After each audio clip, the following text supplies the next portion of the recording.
Hey, everybody. So if you have been hanging out with us for the last couple seasons of the podcast, you probably remember us mentioning Flaututi in our past episodes.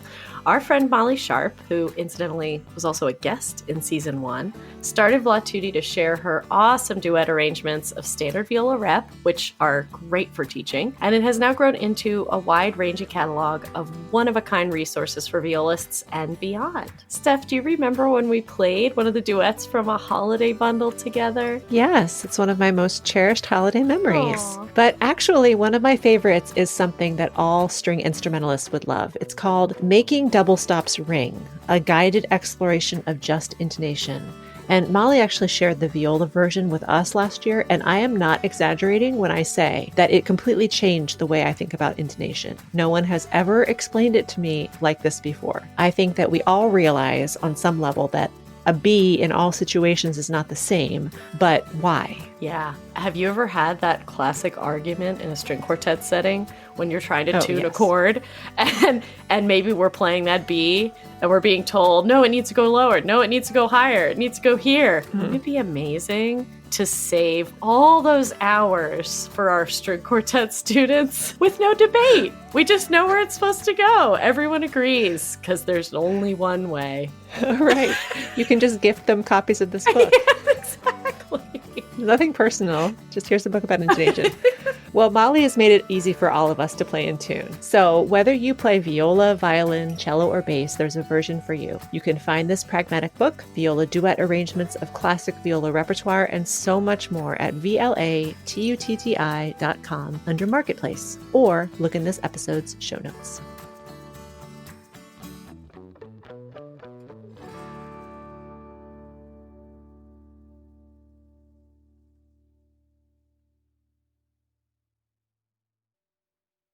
You know what keeps playing in my head? I was thinking about this. I don't know why, but I think it came to me last night when I was texting you because FYI, everybody, Stephanie is an early to bed person. I am in bed by 10:30. Yeah. So it is pretty much unheard of that she'll be awake after I've gone to bed. And I checked on her because I saw that she was sharing stories on Violacentric's Instagram. I was like, I take it you're still on the road because there's no way you'd still be up otherwise. And she said, yes, I'm hanging in there trying to keep Greg awake, which, by the way, first season, Greg is on the podcast as well, if you're curious about our buddy. Anyway, for some reason, I was like picturing the two of you like road warriors, you know, in the van, listening to Journey's Faithfully. There's something about like the road ain't no place to raise a family. Right down the line, it's been you and me. Yes. Oh, girl, you stand by me. Yes. Welcome to the Violacentric Podcast. We are two curious violists finding inspiration through authentic and challenging conversations in the professional music world. I'm Liz. And I'm Steph. Let's jump in the deep end.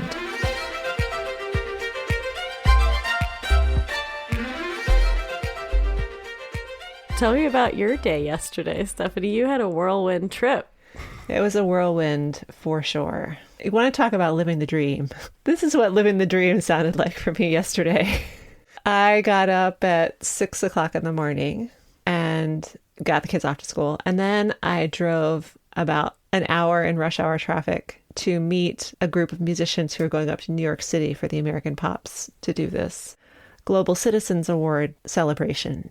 And so we all hopped in this 15-passenger van and we drove up to New York City and then rehearsed, had a buffet dinner for like 30 minutes, performed the award ceremony, they sound so glamorous, you guys. Award ceremonies are not glamorous. They're kind of brutal, actually. You're playing walk-on music for celebrities to come up on stage, and then there's a couple of featured numbers or whatever. Most of it is just sitting around listening to people talk. And It's such a lovely group of musicians. We're all friends. The conductor is Luke. You guys, if you haven't listened to Luke's episode, please go back to season 2 and listen to Luke Frazier. Yeah. His episode's called The Grocery Store Test as of now. So we played the ceremony and great performances, celebrities, blah, blah. And then we all changed back into our street clothes, hopped back in the 15-passenger van at 10:30 at night. Oh. And then we got back to the area and back to our cars at about 2:15 in the morning, this morning. So I'm running on about 4 hours of not very high quality sleep. But you know what this just reminds me of is that old adage that's, how do you get a musician to complain? Get them a gig. I've also been traveling a lot, but not for something as glamorous as that. Mm-hmm. Just a lot of trips back and forth to the hometown. And yeah, it's been quite a crazy month. And I don't know, I just feel like I keep thinking of that phrase, drinking from a fire hose. The beginning of the year has turned into that. It's good to be busy and go through that craziness and yeah. Yeah. And the uncertainty time that we were just talking about on the last episode, the empty calendar. What happened to that? What happened to that? So this just goes to show you, just take it easy, take a deep breath. It'll come. Trust. That's right. Trust. Yes, exactly. What's been really fun is sort of digging back into the creative aspects of Viola-centric and where we want things to go. And then also I've been having a lot of conversations concerning programming with my quartet in the last couple of weeks for the kids and for us. And that's been really fun to have these conversations about what sort of music we want to present and what sort of music we want to teach. Because I think that the more thoughtful we are with that process, the more that's going to translate to an audience or to these young musicians who are, some of them are learning string quartet for the first time. Some of them are graduating this year and probably won't have many opportunities to play string quartet after they graduate. So we're talking about like what would be a really cool experience for them or what piece of music is really going to speak to them. And I think that ties in so well. I was thinking a lot about the conversation we have with Liz when we were having these conversations with my quartet about this active choice in what you present to your audiences or what resonates with you inside in terms of what you're working on. And I thought that was a really cool part of our conversation with her. Oh, yeah. I love that. She's doing so much really cool work. And just being the voice that gets to present that to the world is a very special and very important role. And I don't think we think of ourselves as messengers enough. Yeah, I don't think so either. And it's true. I think we have the ability to give voice to specific subject matter, to the people who have some sort of message out there for the world. That one project that she talked about, it was called Songs of Hope, right? Mm-hmm. A really cool thing that she's going to be doing. Yeah, you can find all of this on her website, which we will put in the episode notes so that you can look it up. Backing up a little bit, Liz is a pianist here in the DC area that we get to work with. We've played with her in American Pops and other places. I think it was really cool to talk with her just because of the unique path that she has carved for herself. I really feel like I don't think about pianists enough as freelancers, fellow freelancers, but of course they are. We just don't see them in the orchestral world. They're collaborative. They help by accompanying and collaborating with other instrumental soloists. And it was just really interesting to hear her perspective as someone who's not necessarily in the orchestral world, but still considers herself a freelancer. Yeah. I just had this thought about that separation between piano and all of the other instruments. They're in their own little bubble. Even in college, I don't know if it was like this for you, but I just had this flashback to, at least at Temple, we had our main music building, which was built during the 60s race riots. So it was basically like just solid brick with only windows at the very top of the building. Kind of like a prison, a bunker or a prison in order to practice, and old white painted cork in the practice room. Like it's just the bleakest environment you can imagine for making music. And then there was this other building that was built later on called Rock Hall. It's the one that they showed us in our orientations. We're like, this building is so beautiful. And the recital hall in there is gorgeous. And there are these state-of-the-art practice rooms downstairs. All of them have grand pianos in them. And all of them are almost always reserved for piano students. And I get it because they need the nice instruments, obviously. But anytime we would have chamber music with piano, we would go over there. And it was always a special treat to get out of the bunker. Uh-huh. But I always felt so in awe of the idea that here are these musicians who are literally creating an orchestra with their four extremities. And yet there are not as many obvious opportunities to carve a career out. But Liz has really become this, what she calls herself, collaborative pianist. And she explores all of these projects in a really creative way. And I think that must be an inspiring thing to hear as a pianist. And certainly for us, too, to know, yeah, even if the gigs aren't ample, there are things you can do to carve out your career. Mm-hmm. Yeah. And she's just a lovely person. You're going to hear about her upbringing and how that shaped her and her interests and things that what she wants to perform and bring to the public ear. We really had a great time speaking with her. She's a friend and a colleague. And we hope you enjoy this conversation with Liz Hill. It's that time of year. We're back to school and we are back to gigging. Even if you're not mentally ready for the season, you can count on our season sponsor, Potter Violins, to get your equipment ready. When's the last time you rehearsed your bow, Steph? Oh, I feel like it was recently, but I bet it's been over 6 months. So I got to get over there and get it freshened up. Oh, and I need new backup strings and an instrument adjustment. Sounds like it might be about time. Yeah. I do love to get in there for a visit to our favorite technicians as we approach the change of season. Maybe I need a new case, too. And as we've said before, if you need a rental instrument, they're the place to go. My daughter and many of my students rent from Potters, and the instruments are really fantastic, even the smaller violas. Yes. Get back to your music this season with confidence by visiting Potter Violins so your equipment will be ready, even if you might need a bit more of a warm-up.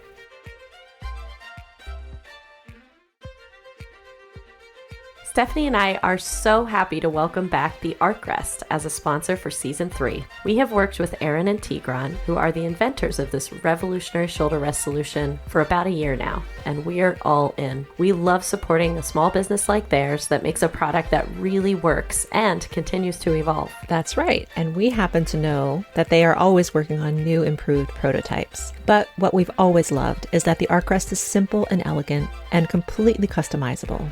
You can choose the thickness of the padding and place it virtually anywhere you want on the back of your instrument. And playing with it allows for complete freedom of movement.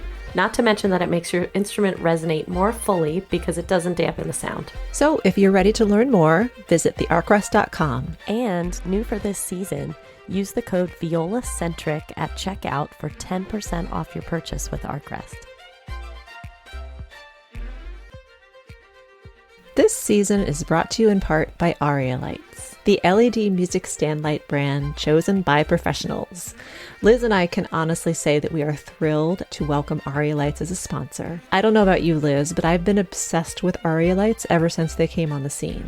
I saw professionals in the Opera House Orchestra using them, and when my husband bought me one for Christmas last year, I swear, I did a little happy dance when I opened the package. These are hands down the best LED music stand lights available. Yes, and they're used by lots of pros. Organizations like the Philly Orchestra, Toronto, New York, Cleveland, LA Opera, Frozen on Broadway, and so many more. Aria Light's beautiful design not only lights 4 pages of music completely evenly from top to bottom, it also shields the conductor, other musicians, and the audience from that annoying blindness-inducing light bleed from poorly angled stand lights. If you know, you know. Oh yes, I know. And there are so many features that make these the best option on the market. So just know that if you're ready to upgrade your stand light, you cannot go wrong with Aria Lights. Learn more at arialights.com or by finding the link in our episode notes. And tell them Liz and Steph at ViolaCentric sent you. Do you like to go by doctor? Oh, I haven't thought about that in a long time. In the introduction, that's fine, but I think through the interview, just Liz is good. You don't want us to call you Dr. Hill the whole time? Dr. Hill, what is your sun sign? No. Okay. Pianist Dr. Liz G. Hill is known for her work as a solo performer, educator, and lecturer. Liz dedicates much of her career to bridging cultures together through music and is a recognized leader in contemporary music advocacy. She is the co-founder of her duo Meraki, which focuses on performing music with the intent of creating a greater social impact. Liz is also the pianist of Balance Campaign. And a little aside, for those of you who listened in season 2, you may remember our friend Sandy Choi, who is the violinist of Balance Campaign. Their focus lies exclusively on commissioning and performing works by underrepresented composers. Liz is the collaborative pianist for the National Philharmonic Chorale and Chamber Series. She is also a dedicated pedagogue and member of the collaborative piano faculty at the Heifetz International Music Institute. I think it's pretty safe to say she keeps herself very busy. We have had the joy of working with Liz in and around the DC area. She's a fantastic person, pianist, really warm and lovely person. Welcome to the Veal-Centric Podcast, Liz. Welcome. Thank you for having me. I'm super excited. It's so great to have you. I'm starting off with a sort of random factoid that we discovered about you when we were reading your information, that you were raised in Alaska. Yeah, I was raised in Anchorage, Alaska. We're so curious to know, what was it like to grow up in that state that's part of the country, but kind of not part of the country? And how did that shape you in your career? It's funny because growing up in Anchorage, it felt what I would think of as normal. And now looking back, and especially I have a 5-year-old son, so now kind of looking at his life and his experience, I realized that it was quite odd.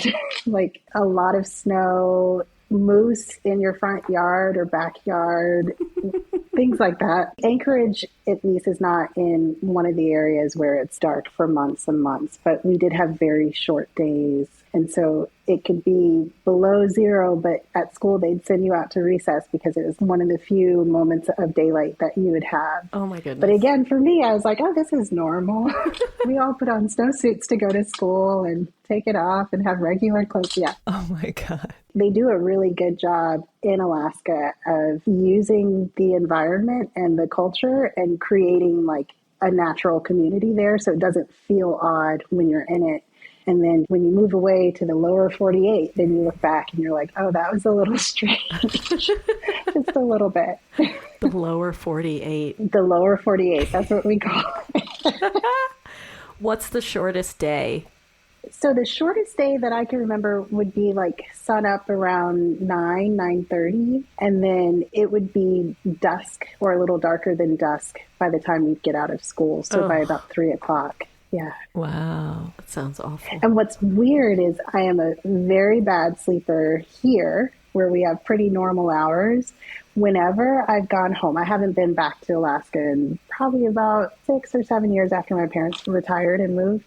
But every time I would go back during college, I would sleep like a baby there. So I think my circadian rhythm is just used to being there. Yeah. But on the flip side, in the summer, you could go to like a rooftop bar at 11:30 at night, and it would be pretty bright. So we make up for it a little bit in the summertime. That's more my speed. When I think of Alaska, I think of Native Alaskans. Was that part of your culture? Every year in school, they do something to emphasize the Native Alaskan history. And so you grow up with it being a very important and connecting part of your education there. You know a lot about the different tribes that were from the state, that are still in the state. You know a lot about the history behind what was happening before it was actually a state and what it is now. And lots of musical presentations, lots of learning drum songs. It's very much infused into the education culture there. That's so interesting that in one state, there's such an emphasis, but I feel like, there are Native American tribes that are in Virginia, and they do learn about it. I know because my kids did their Native American focus last year in 4th grade, but it's not such a big part of every year. It's just like, let's take this 1 year and focus, as opposed to having it infiltrate all aspects of their education. It's so interesting that they place such an emphasis there, and great. Yeah, I think it's wonderful. And that's always going to be one of my fondest memories of growing up there was in general just teaches you to love and appreciate other people and other cultures and have this natural curiosity for what is not natural to you or not your home life.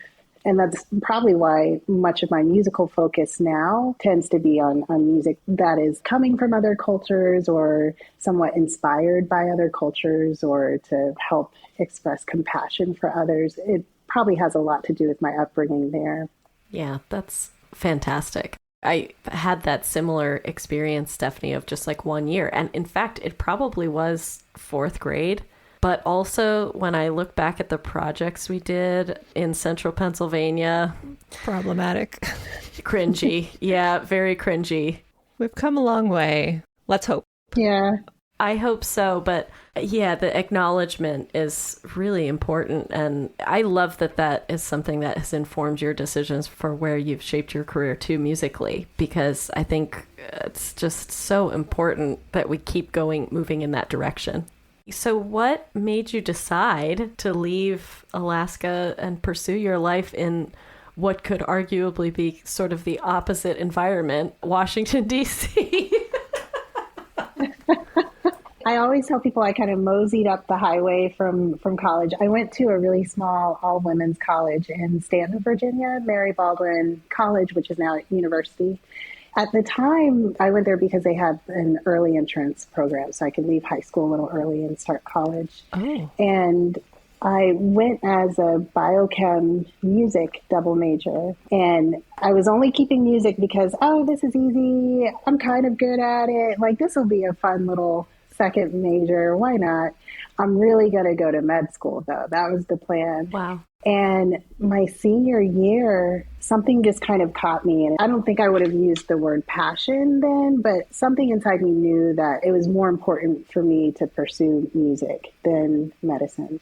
So I went to James Madison for my master's. I moved up the highway 30 minutes. I went to JMU too for my undergrad. Did you? Yeah. Oh, I think I did know that once upon a time. Go Dukes. Yay. And that was like a huge difference from Mary Baldwin. It's a huge school, and I loved every moment of it. It was such a great opportunity. There's where I really fell into the collaborative piano training and working with other people. And after that, I had a couple of friends who had gone to Catholic for their doctorate, and there's a teacher that I really wanted to study with there. So I was like, well, it's just 2 hours more up the highway. Why not? So that's how I ended up in D.C. going to Catholic. This is the 6 degrees of velocentric separation because I got my master's at Catholic. So, oh my goodness. Liz and I were talking about your career, and I was reminded about hearing somewhere that freelancers have what we call a portfolio career, where you're pulling things from here and from there, from different genres. You're always working with different groups and different pairings of people. Do pianists consider themselves freelancers? Do you consider yourself a freelance musician? I do. I think generally we either think of ourselves as primarily educators or freelancers. I teach a little bit, but my schedule is pretty split between teaching and performing. So I consider myself more so a freelancer in that regard. Pianists, we might tend to classify ourselves with what do we play the most? Do you think of yourself as a soloist or a concert pianist? And I kind of think of myself as more chamber pianist / orchestral pianist. So while I love playing solo music, I try to fill most of my time in chamber or orchestra. How do you decide what projects to take on next? What do you say yes to? What do you say no to? That's a good question. It's nice once you've been playing for a while because you can get choosy after a while. I think after I graduated with my master's, one of my teachers told me, don't say no or people won't ask you. So just say yes. All heard that at one point in our career. Classic advice. Yeah. It's okay. I don't know. Once I felt like I had enough experience and was getting enough offers to where I could be a little pickier about what I was choosing. I look a lot at programming. I'm all about making sure that there's a balanced representation of good music by all composers. These days, we talk a lot about the lack of representation on programs. So I'm very thoughtful about that. But at the same time, I love to expose an audience to new music that they haven't heard. And that could be by Rachmaninoff that nobody plays, or it could be music by Anthony Green. I'll give him a shout out, who's a living composer who is getting his works out there. So I like to present music that will just kind of catch an audience and maybe connect what I'm thinking about the music to the audience. I love that. Finding those moments to really connect and bring the audience something that they've never heard, but they could connect to. When I've gone to concerts in the past, I've seen things on the program and been like, oh, I don't really know this. Am I going to like it? Am I going to connect with it? So I love the idea of being exposed to more music, because not only does your appreciation grow, but your palette of expression grows. As a musician, that's why I like hearing these new things. Mm-hmm. And from a freelancer perspective too, the idea that we can be selective in what we choose to play. Mm-hmm. This is a question I'll pose to both of you, because I'm just thinking about it in my own head. If you could go back in time and be in that phase where we were like, yes to everything, because there's so many of us who are in that phase for a long time. Even just acknowledging that it's possible to say no takes a lot of work. Yeah. Would you be more selective if you're somebody who's younger and freelancing, or would you still be in that say yes to everything mindset? That is such a good question. I feel like it could go both ways, because I've definitely had past performances or collaborative experiences where I'm like, oh, the lesson from that was always say no to this person in the future, or always say no to this piece. But I feel like you do have to go through that a little bit. Mm-hmm. You have to live those lessons to kind of inform your playing and inform your decision making in the future too. So I think maybe there is a little bit of a balance. I do think one of the cultures that we could stand to diminish a little bit is that culture of overworking yourself. Don't sleep, don't eat, practice all the time. And when you're not practicing, you should be on a stage somewhere. That is a bit much and it's unhealthy. Yeah. And I think that's why we have so many colleagues, or we have students who break at some point and it's just too much. They eventually find careers that they really can be rooted in and be happy with. But I often wonder if it's because we've like forced them to have to do that. And I wonder if we just make it a little bit more like normal, like sleep a little bit. You'll play better if you're healthy, if you're mentally and physically healthy, and you have autonomy in the programming that you're playing. I think all of that could be a little bit more all-encompassing. Yeah, for sure. I wonder if that's an American thing. Do other musicians have this same feeling, like the hustle culture type thing, or is it just Americans who don't know how to take a break? I mean, none of us here can really answer that. I don't know. Yeah. We'll pose the question to anyone who doesn't live in America to shout out what their experience is. Yes. Do you too feel the need to hustle?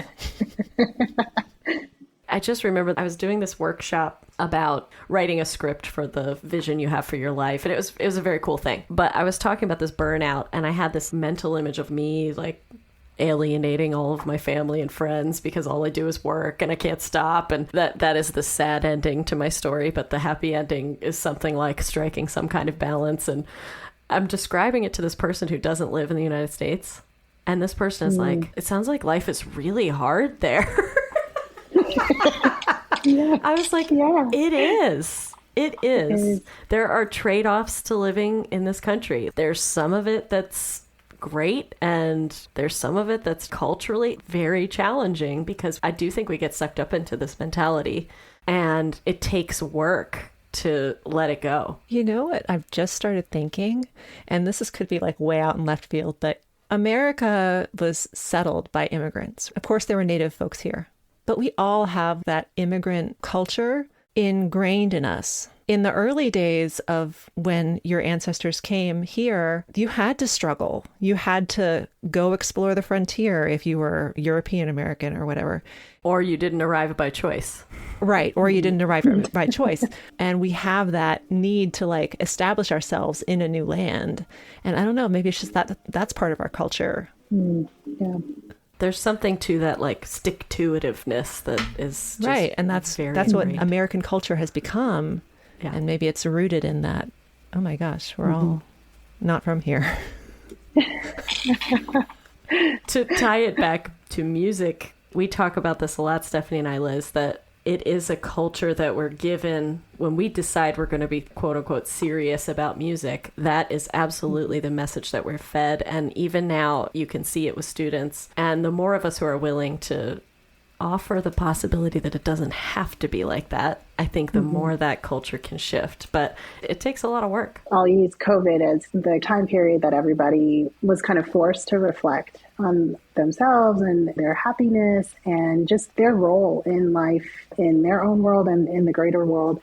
One of the things that I've had to make a very personal choice about was to really decide what it is that I want to do with my music making that makes me still feel true to myself, but also how do I treat myself well? Like, what are the things that I need to do to take care of me, to make sure that I am healthy and whole so I can make better music or so I can make better decisions about music or programming. If I know I need to take a break or if I need to take a couple of days off, it has to be a very intentional decision. And it almost has to be like this inner conversation of, you're going to take a couple of days off. You're not going to touch the piano. When you come back, you're going to sound really bad, but it's going to be okay.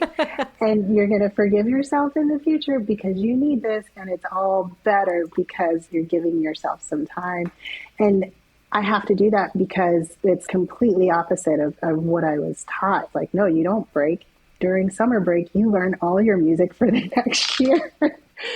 Thinking of our own personal histories and having to redirect the ship in that way in our own lives. Oh, yeah. I just wrote in my Google Calendar this morning.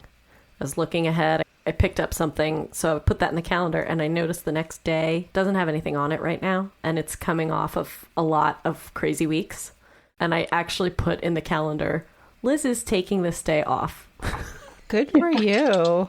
Good. And actually, because it's the fall, I put a little football emoji next to it. So it's like, you could just sit on your couch and watch football all day that day. Just take the day off and don't do anything. And I put it in the calendar so that I could start mentally preparing for the fact that I'm not going to work that day. Okay, what day is this? Because I'm going to check on you.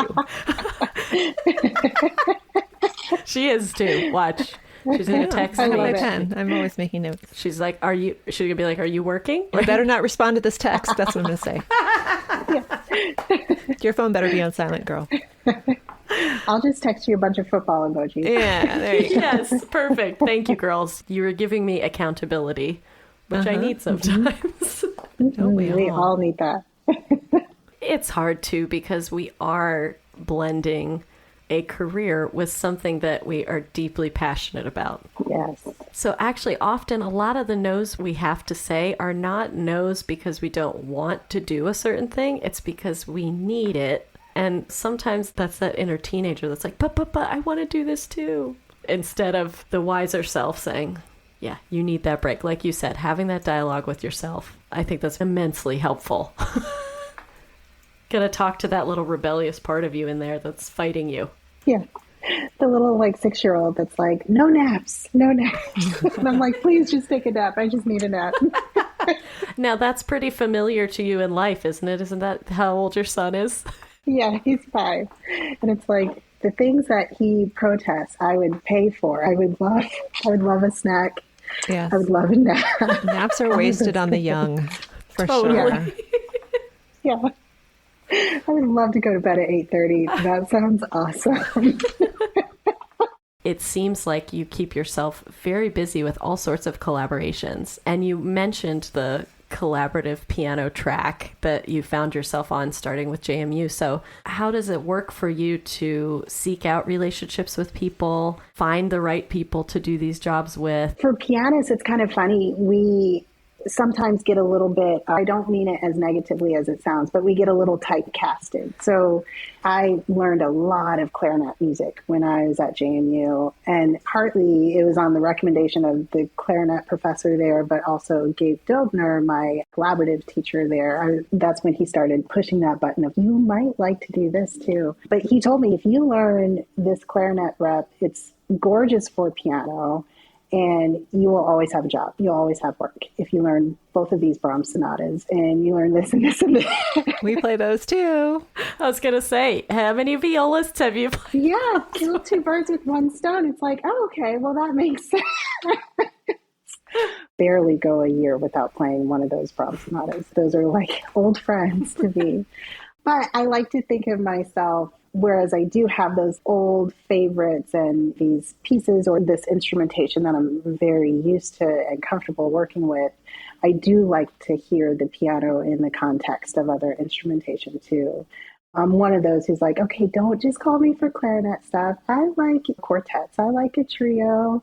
I don't think we're all like that. It has to do with the amount of time you have, how much music you want to keep learning and adding to your repertoire. It's so interesting. Mm-hmm. It's a different world. Yeah. Yeah, it's a very different world. And there's this risk that you will want to learn it all, which is a great risk. But that kind of happened to me in the DMA program. It's like, oh my goodness, I have however many recitals, 6 recitals to do, and there's so much music.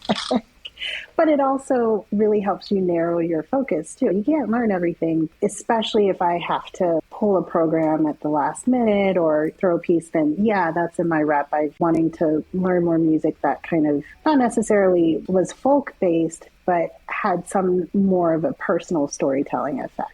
I did some research on music that was written by emigre composers during World War II and how they kept their folk sound. It's essentially the only thing that they could keep with them. They couldn't take anything with them, but they had folk music that they could infuse into their works. And finding pieces like that and saying, let's make a program out of this. That's kind of how I run my life these days too. It's like, well, I kind of like this piece, or I like this idea. Maybe this theme works. I know these people are free on this day. Let's see what we can do. That's great. The lectures that you have coming up, can you tell us about this and how it came about? Sure. And I will have to say about that one. So I am not a spearhead of that project. I was asked to be a pianist for those performances after the project was developed. So I can't take lecture credit on that one, although I will be participating in presentations about the project. Mm-hmm.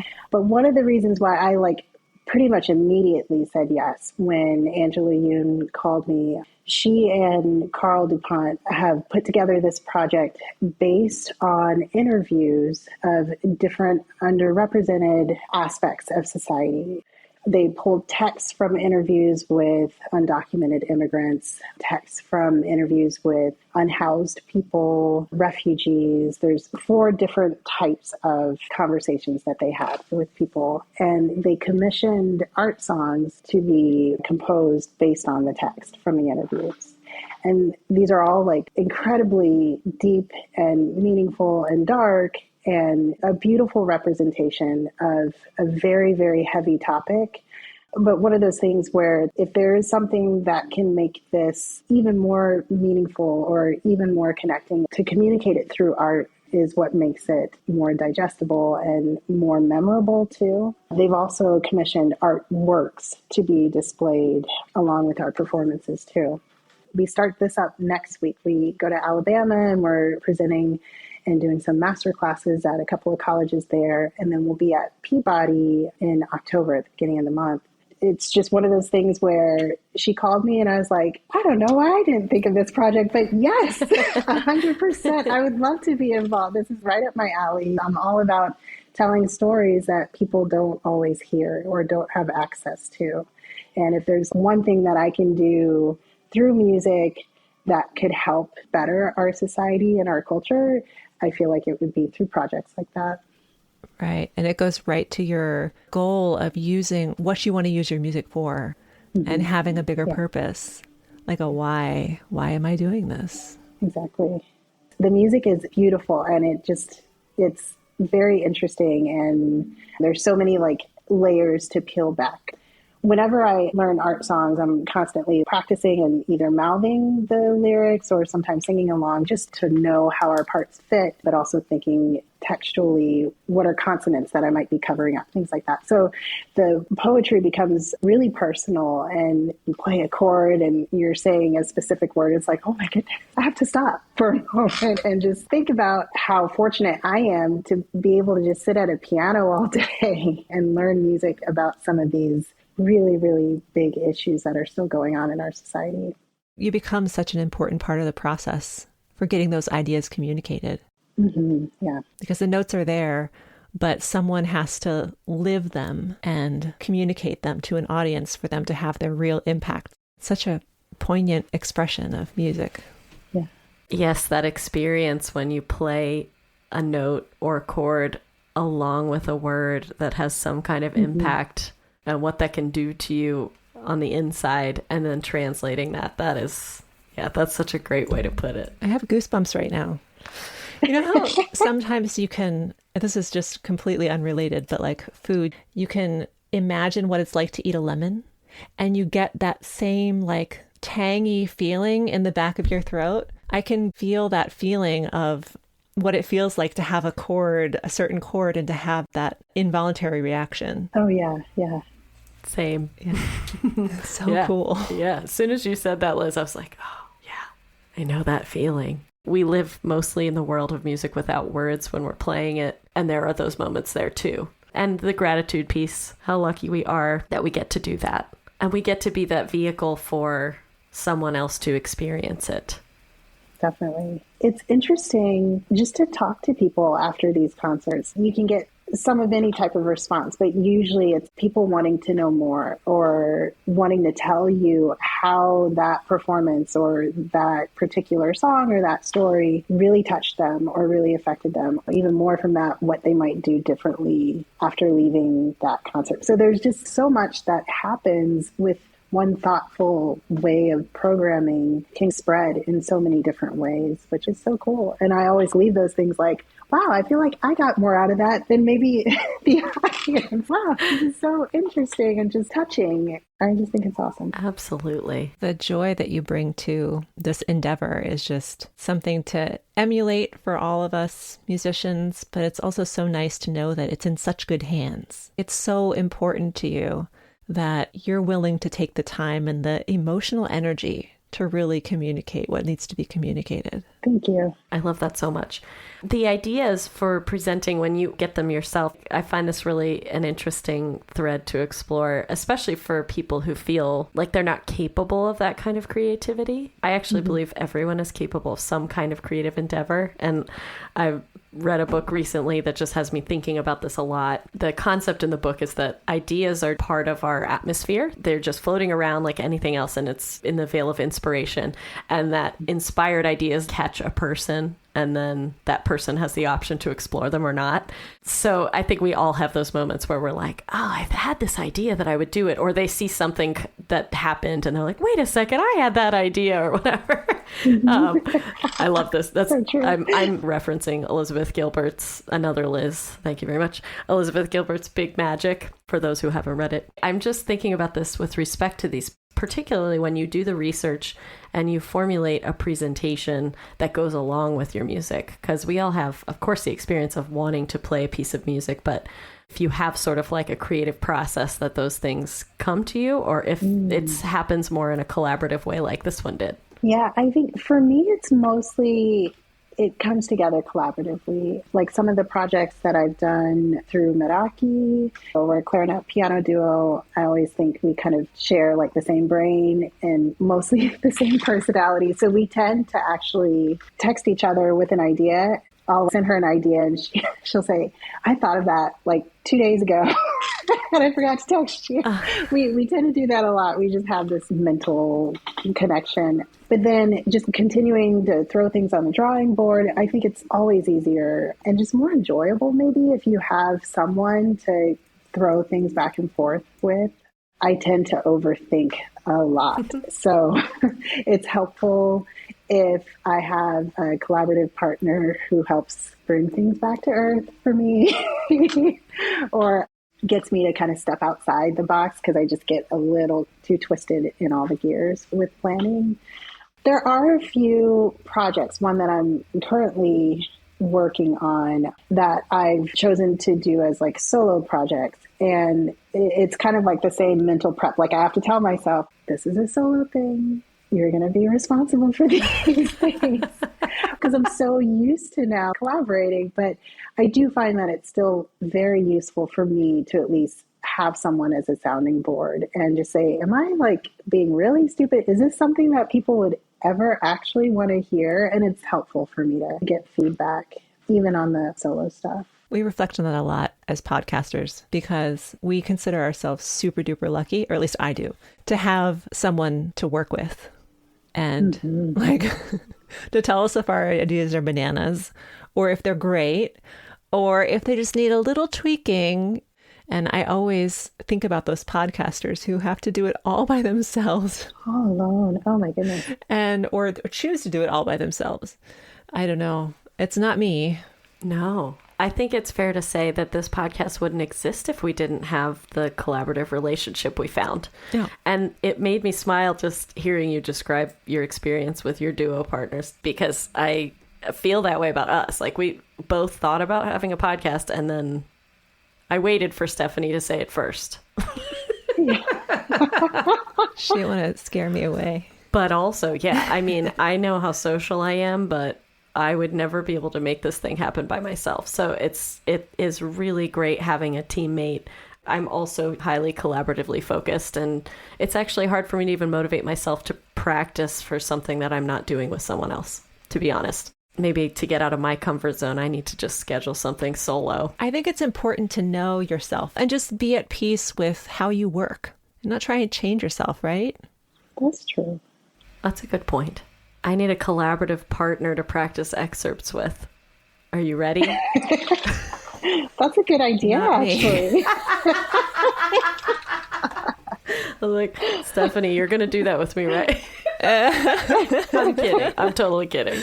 Someone's going to add me and say, I'll help you practice excerpts. I'll be like, I'm just kidding. I don't really want to do that. Sounds like a horrible, horrible use of my time. Be careful what you wish for. But just having that sounding board, even if it's a project that's on your own, having support in that way, I think that's hard at times for people to find.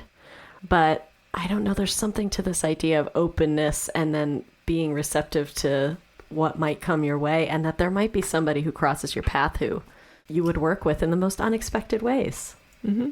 So true. So true. Yeah, it's awesome.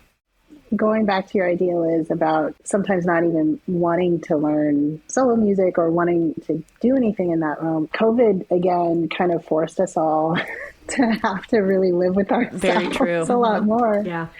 And that was part of what my whole Corona Chronicles project was. I'm the only person in this house, that and my, at the time, 3-year-old son. It was just us and this piano. Dark days. Yeah, those are dark times.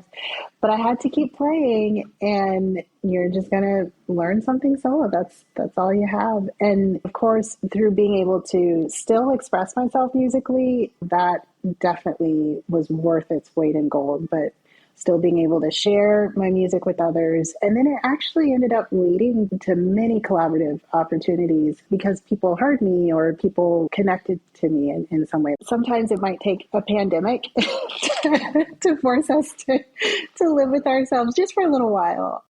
Yeah, that's really well put. That's a good point, too, because I know for sure the summer of 2020, I experienced a brand new kind of relationship with my viola. Not with anybody else or any group that I was playing with or anything else, but that relationship changed in some beautiful ways. And actually, my process right now is the time I spend alone practicing. How do I create a new way of engaging that is more in line with what brings me joy or even just comes more naturally to me? So I'm doing some experimenting with that. Liz, thank you so much for talking with us today. Yeah, thank you. This was a lot of fun. I love your podcast. And I really do love the dynamic that you two have also, just in the podcast, but in general too. You two are just really wonderful, lovely people. And this has been a lot of fun. And we feel the same about you.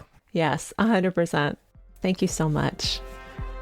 Thank you so much for listening. And thanks also to our Season 3 sponsors, Arkrest, Aria Lights, and Potter Violins. Another thanks to Alto Clef Gifts, where you can purchase viola-centric shirts and mugs and a variety of other fun items featuring our beloved Alto Clef. The viola-centric theme music was written and produced by JP Wogeman and is performed by Steph and myself. You can support our future episodes by supporting our sponsors through our PayPal link or Venmo, and by rating and reviewing us on Apple Podcasts. And please consider sharing your favorite episodes with your music-loving friends.